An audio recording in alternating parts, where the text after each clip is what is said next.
नमस्कार, स्वागत आप सभी का। आपके साथ मैं हूं पुनीत और चलिए शुरुआत करेंगे एक बड़ी खबर के साथ। 2023 की महाभारत की बात होने वाली है, लेकिन उसके पहले देहरादून से एक बड़ी खबर आ रही है जहां पर तेज बहाव में बस जो है वो फंस गई है। तेज बहाव में फंसी हुई है रोडवेज की बस और यात्रियों को इसके बाद इमरजेंसी गेट से बाहर निकाला गया। मुश्किल से अपनी जान यात्रियों ने बचाई है। कई सारे यात्री बस में सवार थे, उसकी तस्वीरें भी सामने आई है। विकास नगर के रामगढ़ में यह बस फंस गई थी। देखिए जरा कि कैसे ये यात्री बस में से यात्री अपनी जान बचाकर निकल रहे हैं। ये बस देहरादून जा रही थी और इसी दौरान ये फंस गई। वीडियो सोशल मीडिया में अब वायरल है। देखिए कितना तेज बहाव है और उसमें ये बस फंस जाए।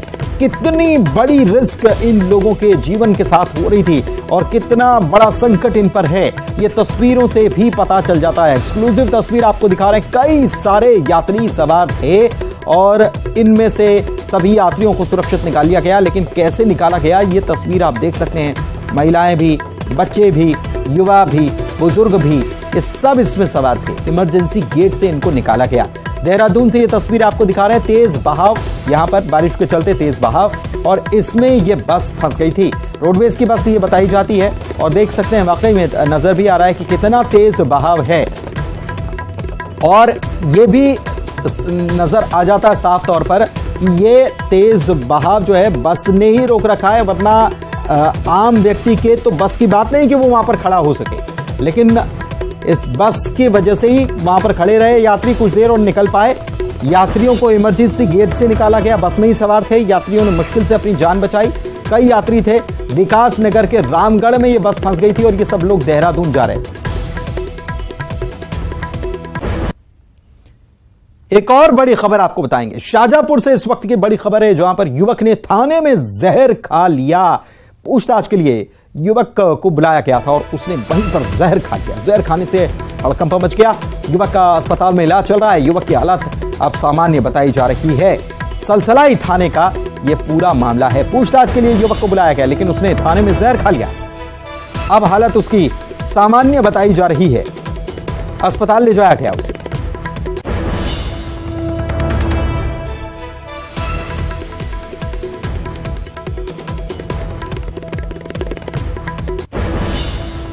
बात 2023 की महाभारत की कर लेते हैं तो केंद्रीय गृह मंत्री अमित शाह एक बार फिर से मध्य प्रदेश के दौरे पर आ रहे हैं और कल शाम 7 बजे अमित शाह भोपाल पहुंचेंगे। यहां पर वो बीजेपी कोर कमेटी की बैठक लेंगे और इस दौरान पार्टी के प्रमुख नेताओं के साथ चुनावी रणनीति पर मंथन होगा। अमित शाह 5 घंटे तक राजधानी भोपाल में रुकने वाले हैं।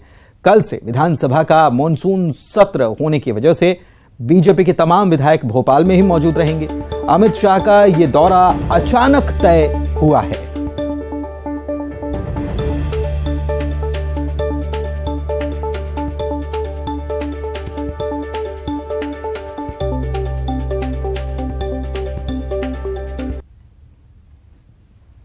और एक और बड़ी खबर और बड़ी हैरान कर देने वाली खबर आपको बता रहे हैं। इंदौर से इस वक्त की बड़ी खबर है जहां पर जेपी अग्रवाल जो हैं उनकी सुमित्रा महाजन से मुलाकात हुई है। सुमित्रा महाजन के घर पर मुलाकात हुई है और राजनीतिक विश्लेषक विकास जामुरिया भी इस दौरान मौजूद रहे। मध्य प्रदेश की सियासत पर दोनों नेताओं के बीच चर्चा हुई है, एक कांग्रेस से एक बीजेपी से और 22 से जेपी की मुलाकात पर अब सियासत तेज हो गई है। तमाम तरीके की जाहिर सी बात है इस मुलाकात के बाद तमाम अटकलें भी लगनी शुरू हो जाएंगी। ये क्या मुलाकात है?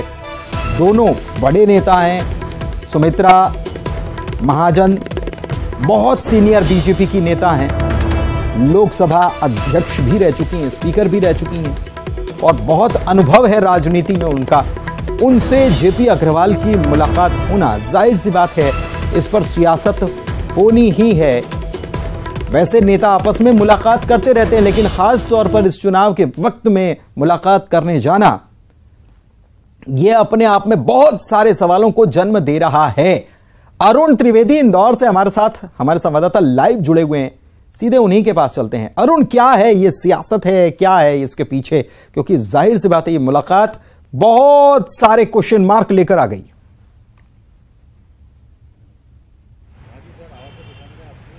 बिल्कुल, देखिए मध्य प्रदेश में कुछ महीनों बाद विधानसभा के चुनाव हैं और दोनों ही दल कांग्रेस और बीजेपी अपनी सियासी जमावट में जुटे हुए हैं और कांग्रेस की नज़र जो है बीजेपी के असंतुष्ट नेताओं पर है।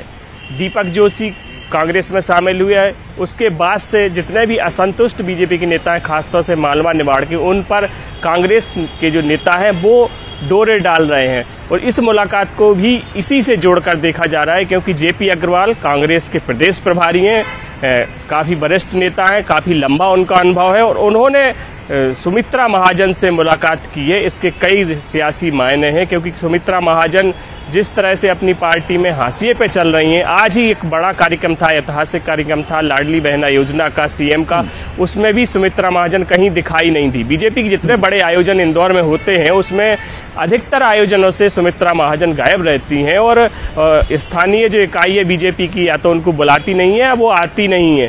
तो अगर वो असंतुष्ट हैं और अगर उनकी कांग्रेस के नेता जाकर उनके घर पर मुलाकात कर रहे हैं तो कहीं ना कहीं सियासत होना लाजमी है। लेकिन ये मुलाकात काफ़ी अहम मानी जा रही, क्योंकि चुनाव से पहले इस तरह की मुलाकात होना और ख़ासतौर से जेपी अग्रवाल का उनके घर पर जाना और उनके साथ बंद कमरे में बात करना, मीडिया को ये जानकारी नहीं दी गई। हालांकि ये मुलाकात 8 जुलाई की बताई जा रही है, लेकिन मीडिया को इसकी जानकारी नहीं दी गई, ना कि कहीं पर कोई इस तरह के ट्वीट आए, ना किसी तरह का कोई फोटो शेयर किया गया, ना किसी तरह का वीडियो जारी किया गया।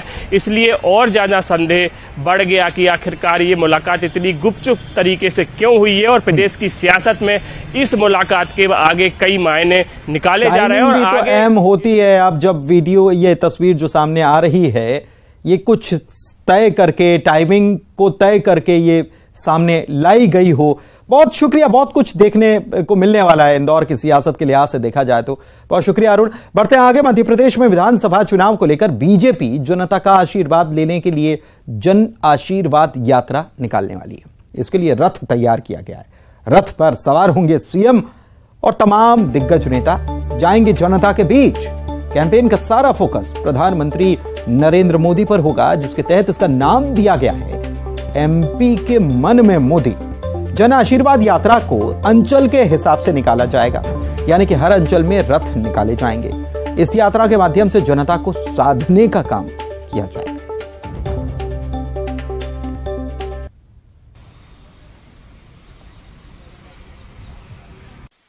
कि भारतीय जनता पार्टी के संगठन की एक कार्य पद्धति है, नीति है, रीति है, प्रक्रिया है। हम अपनी बात को जन जन तक पहुंचाने के लिए अलग अलग तरह के अभियान चलाते हैं। हर 5 साल में जन आशीर्वाद यात्रा, हम 5 साल की बैलेंस शीट जनता के सामने रखते हैं। हमारे मुख्यमंत्री जी ने 2008, 2013, 2018 और अब 2023 के लिए जनता के सामने हमारा बैलेंस शीट, हमारा जो उनका जो दायित्व हम पर है, हम उसकी पूरी जानकारी जनता के बीच में रखने जाते हैं। पार्टी अपने कार्यक्रम के तहत, अभियान के तहत ये काम करती है और आशीर्वाद यात्रा तो हमारा हर 5 वर्ष का अनुष्ठान है। मध्य प्रदेश में एक बार फिर सत्ता तक पहुंचने के लिए भाजपा अपने शुभंकर इन जन आशीर्वाद यात्रा के रथों को लेकर निकलने की तैयारी में है। इन जन आशीर्वाद यात्रा के जो रथों को लेकर मुख्यमंत्री शिवराज सिंह चौहान अभी तक 3 बार निकल चुके हैं। इस बार फिर इन रथों का मेंटेनेंस के काम की तैयारी शुरू हो चुकी है। इन्हें जल्द ही तैयार किया जाएगा। इसके अलावा ऐसी संभावना है कि 2 रथ और नए तैयार होंगे। इस बार भाजपा 4 बड़े अंचलों में 4 अलग रथ लेकर निकलेगी। तो इस रथ यात्रा के लिए ये जो पुराने रथ हैं, ये वापस से इन्हें मॉडिफाइड किया जाएगा, इनका मेंटेनेंस होगा और जल्द ही ये रथ आपको मैदान में जनता से आशीर्वाद लेने के लिए निकलते हुए नजर आएंगे। कैमरामैन अजय के साथ शैलेंद्र चौहान, न्यूज 18 भोपाल। शैलेंद्र हमारे संवाददाता हमारे साथ लाइव में भी जुड़े हुए हैं। इसी खबर पर उनसे बात करते हैं। शैलेंद्र, रथ तैयार हैं, रथ यात्रा निकलेगी, ठीक है, जन आशीर्वाद लेने के लिए निकलेंगे, मुख्यमंत्री निकलेंगे, तमाम लोग निकलेंगे, लेकिन फोकस ये है कि इसका जो स्लोगन या लाइन जो दी गई है, एमपी के मन में मोदी, यानी कि प्रधानमंत्री को फोकस में रखकर मध्य प्रदेश के विधानसभा जो चुनाव होने जा रहे हैं, क्या ऐसा होने जा रहा है कि प्रधानमंत्री को ही फोकस में रखा जाएगा? मुख्यमंत्री शिवराज सिंह चौहान इतना फोकस में नहीं रहने वाले इस बार? देखिए सुमित, ये बात साफ है कि अभी इसके पहले जब भी भाजपा की बैठकें हुई है तो कहीं ना कहीं पीएम मोदी जिस तरह भोपाल में आए थे, उन्होंने चुनाव कैंपेन का जिस तरह आगाज़ किया था, तो उसके बाद से ही साफ है कि भाजपा संगठन की मंशा है कि पीएम मोदी, क्योंकि केंद्रीय नेतृत्व लगातार मध्य प्रदेश पे फोकस किए हुए है और जिस तरह चुनाव की रणनीति बन रही, कल देखिए अमित शाह भी यहाँ पर, केंद्रीय गृह मंत्री अमित शाह भी आने वाले हैं और कल वो खुद भोपाल में 4-5 घंटे रहेंगे। तो ये साफ है कि इस बार कैंपेन में पीएम मोदी एक सबसे प्रमुख भूमिका में होंगे और इस तरह संगठन ने तय किया है कि हम इस बार एमपी के मन में मोदी थीम को बढ़ावा देंगे। और यह बात इसके पहले जब भोपाल में पीएम मोदी आए थे उस दिन ये देखने में भी आई थी, पर यह कहना गलत होगा कि इसमें सीएम शिवराज सिंह चौहान की कोई भूमिका नहीं होगी, क्योंकि भाजपा की जब भी जन आशीर्वाद जो रथ यात्रा जो निकलती है तो इसमें सीएम प्रमुख तौर पर होते हैं। इस बार अभी तक आशीर्वाद यात्रा की कोई तारीख तय नहीं हुई है, लेकिन ये बड़ा ही साफ है कि इस बार आशीर्वाद यात्रा का स्वरूप थोड़ा सा बदला हुआ होगा। इसको लेकर अभी तक भाजपा की कोर कमेटी 2 बार बैठकें कर चुकी है और यह लग रहा है कि कल जब अमित शाह भोपाल में होंगे तो इस जन आशीर्वाद यात्रा को फाइनल रूप दिया जाएगा। ये तय किया जाएगा कि इसको किस तरह करना है। अभी भाजपा में जो कोर कमेटी में प्रस्ताव आया था तब ये हुआ था कि 4 अलग अलग अंचलों से यात्रा निकाली जाए और इसको अलग अलग नेता लीड करें। तो पूरी रणनीति उसी हिसाब से बनी है और इसमें सीएम अलग अलग समय पर सभाओं में मौजूद होंगे, आशीर्वाद यात्रा में मौजूद रहेंगे। ठीक है, चलिए बहुत शुक्रिया शैलेंद्र आपका इस जानकारी के लिए। इंदौर में बीजेपी के राष्ट्रीय महासचिव कैलाश विजयवर्गीय ने बयान दिया जिससे सियासी सरगर्मी बढ़ गई। कहा कि मैं अभी कमजोर नहीं हूं और कहीं से भी चुनाव लड़ सकता हूं, टाइगर अभी जिंदा है। विजयवर्गीय ने बीजेपी के नवनियुक्त प्रदेश प्रभारी और केंद्रीय मंत्री भूपेंद्र यादव के इंदौर दौरे को लेकर यह साफ किया कि उनका प्रशासनिक दौरा था, राजनीतिक दौरा नहीं था। G20 समिट की तैयारियों का जायजा लेने यहां आए थे और उनका यह कार्यक्रम प्रदेश प्रभारी बनने से पहले ही बन चुका था। पूर्व सीएम दिग्विजय सिंह के आरएसएस के खिलाफ पोस्ट को लेकर विजयवर्गीय ने कहा कि दिग्विजय सिंह बहुत सीनियर नेता है, उन्हें यह ध्यान रखना चाहिए।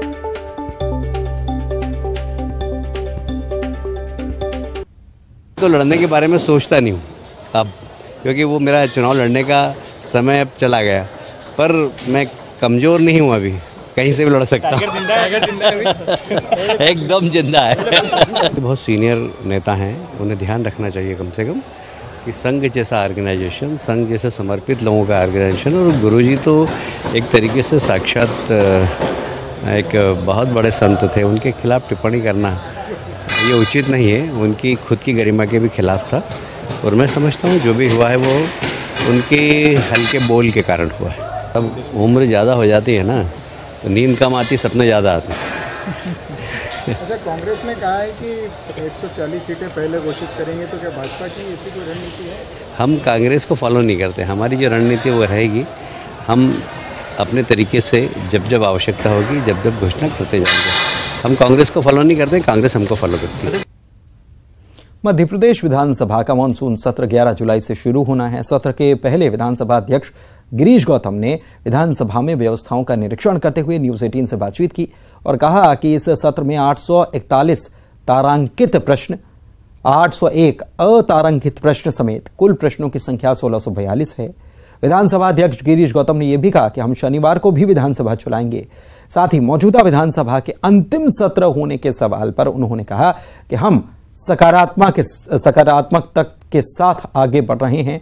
यही संदेश विधायकों को हम देना चाहते हैं। मध्यप्रदेश विधानसभा का मानसून सत्र कल से शुरू होने जा रहा है और विधानसभा अध्यक्ष गिरीश गौतम, मुख्य सचिव एपी सिंह सर इस समय विधानसभा पहुंचे हैं और यहां पर तमाम जो व्यवस्थाएं हैं उनका निरीक्षण कर रहे हैं, जायजा ले रहे हैं। सर, कि इस बार विधानसभा में कितने प्रश्न ध्यान आकर्षण और क्या कुछ खास? 1642 प्रश्न आए हैं, जिसमें 800 से के आसपास तारांकित है, 800 अतारांकित है और लगभग यही बराबर 55, 53 और 48 की 47 की संख्या में ऑनलाइन ऑफलाइन है। 22 स्थगन है, 185 ध्यान आकर्षण है, 4 याचिकाएं हैं, संकल्प हैं। इस तरह से काफी भरपूर काम, माने बिजनेस पूरा होने की उम्मीद। 4 विधेयक प्रस्तुत हुए हैं। तो मुझे ऐसा लगता है कि 5 दिन का समय इन सब कामों के लिए यदि हम पूरी ताकत के साथ अपना 100% देते हुए काम करते हैं हमारे विधायक, इन कामों को हम पूरा कर सकेंगे, पूरे बिजनेस को पूरा करेंगे। जी सर, माना जा रहा है कि इस विधानसभा का ये अंतिम सत्र हो सकता है, तो क्या कुछ खास इस दौरान सर देखने को मिलेगा, और जो विधायक आएंगे दोनों ही दल के, उनके लिए सर क्या संदेश आप देना चाहेंगे? संदेशा ये है कि हम अंतरिम इसको न कहें, हमारे विधायक भी अंतिम न कहें। एक सत्र के बतौर, एक संख्या के बतौर पर देखो ना, हम एक संख्या है, और ये संख्या है कि ये 15वीं विधानसभा का ये हमारा जो मानसून सत्र है 2023 वाला वो हो रहा है। इसको अंतिम क्यों कहते हैं? अंतिम कोई थोड़ी है, अंतिम तो कभी कुछ होता नहीं। क्योंकि मैं ऐसा मानता हूं कि वैसे भी बड़ा एक सिद्धांत आप सब जानते हैं कि सक्सेस इज नॉट एंड, और सक्सेस इज नॉट फाइनल। सफलता अंत नहीं है, असफलता अंतिम नहीं है। ये मान करके हमारे विधायकों को काम करना चाहिए।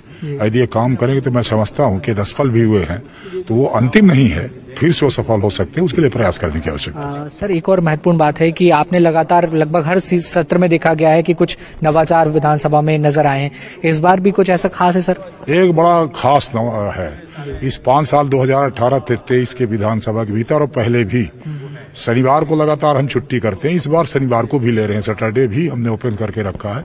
ये नवाचार ही मान लो कि एक शुरुआत कर दी हमने, उसको ऐसा मान लो। ठीक, थैंक यू। तो मध्य प्रदेश विधानसभा के अध्यक्ष गिरीश गौतम हमारे साथ थे। उन्होंने कहा कि कोशिश ये पूरी होगी कि विधानसभा में जितने भी प्रश्न हैं, ध्यान आकर्षण है, और जो भी बिजनेस आएगा उसे इस सत्र के दौरान पूरा किया जाए, और सभी विधायक जो अपनी क्षेत्रों की समस्याएं लेकर आएंगे उनका निराकरण हो सके। वीडियो जर्नलिस्ट संजय नामदेव के साथ न्यूज 18 के लिए भोपाल से वासु चौरे। छत्तीसगढ़ के उप मुख्यमंत्री टी.एस. सिंहदेव ने केंद्रीय उड्डयन मंत्री ज्योतिरादित्य सिंधिया से मुलाकात की। इस दौरान उन्होंने अंबिकापुर से हवाई उड़ान शुरू करने में आ रही दिक्कतों पर बात की। सिंधिया और सिंहदेव के बीच जो बात हुई, इस मुद्दे पर हमारे संवाददाता ने डिप्टी सीएम से खास बातचीत की। छत्तीसगढ़ के उप मुख्यमंत्री टी.एस. सिंहदेव मेरे साथ हैं। सर, आज आप केंद्रीय उड्डयन मंत्री ज्योतिरादित्य सिंधिया से मिलकर आए हैं, क्या रहा सर चर्चा में?